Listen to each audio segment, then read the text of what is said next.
Reserve bank ने साल 2025 की शुरुआत से रेपो रेट में 100 बेसिस पॉइंट की कटौती की है। इससे कर्ज तो सस्ता हुआ, लेकिन जमा यानी डिपॉजिटर पर भी ब्याज कम हुआ। बैंक कर्ज सस्ता करने के साथ साथ एफडीज पर भी ब्याज दरें घटा रहे हैं। इसका असर ये है कि आपकी जमा पर मिलने वाला ब्याज भी कम हो गया है।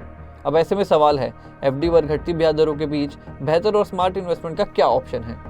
दरअसल एक्सपर्ट्स एफडी पर घटती ब्याज दरों और बाजार के मौजूदा मूड माहौल के बीच म्यूचुअल फंड्स की चुनिंदा कैटेगरी, इक्विटी सेविंग फंड्स और कंजर्वेटिव हाइब्रिड फंड्स को एक स्मार्ट ऑप्शन बता रहे हैं। आइए इन फंड्स के बारे में जानते हैं, साथ ही ये भी समझते हैं कि इनमें कौन पैसे लगा सकता है, इनमें रिस्क क्या है और एक्सपर्ट्स क्या सलाह दे रहे हैं।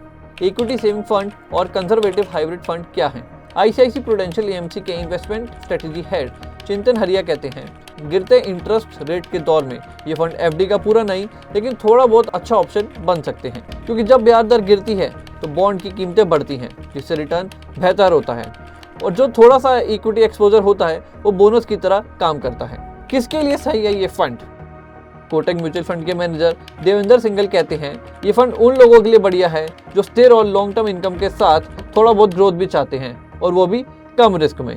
ईएसएफ यानी इक्विटी सेविंग फंड्स की खासियत, ईएसएफ फंड 35% तक इक्विटी में निवेश करते हैं और एक हिस्सा स्पॉट फ्यूचर आर्बिट्राइज में, जिससे इनका इक्विटी एलोकेशन 65% बनता है। बाकी का पैसा बॉन्ड्स में लगता है, जिससे स्टेबल इनकम बनी रहती है। देवेंद्र सिंघल कहते हैं, इन फंड्स में इक्विटी, आर्बिट्राइज और डेट तीनों का बैलेंस होता है। डेट पार्ट स्टेबल रिटर्न देता है और आर्बिट्राइज मार्केट वोलेटिलिटी से बचाता है। कंजर्वेटिव हाइब्रिड फंड किसके लिए?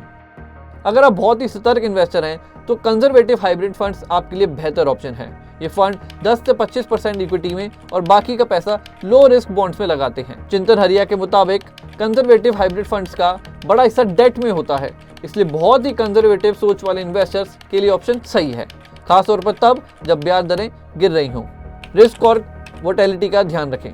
एक्सिस म्यूचुअल फंड के फंड मैनेजर जय सुंदर वार्निंग देते हैं, इन फंड्स में मार्केट लिंक रिस्क होता है, यानी एनएवी ऊपर नीचे हो सकता है, इसलिए इन्हें पूरी तरह से गारंटेड प्रोडक्ट का विकल्प नहीं माना जा सकता।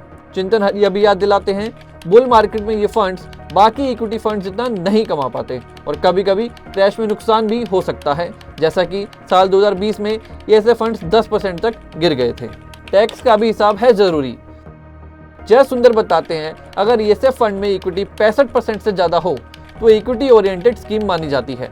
एक साल में ज़्यादा होल्ड करने पर 12.5% एलटीसीजी टैक्स लगता है और एक साल में बेचने पर 20% एसटीसीजी टैक्स लगता है। वहीं कंजर्वेटिव हाइब्रिड फंड में अगर डेट 65% से ज़्यादा है तो वो स्पेसिफाइड म्यूचुअल फंड माना जाता है और उस पर कोई भी गेन आपकी इनकम स्लैब के मुताबिक टैक्सेबल होता है, चाहे आपने कितने भी समय होल्ड किया हो। किसे करना चाहिए निवेश?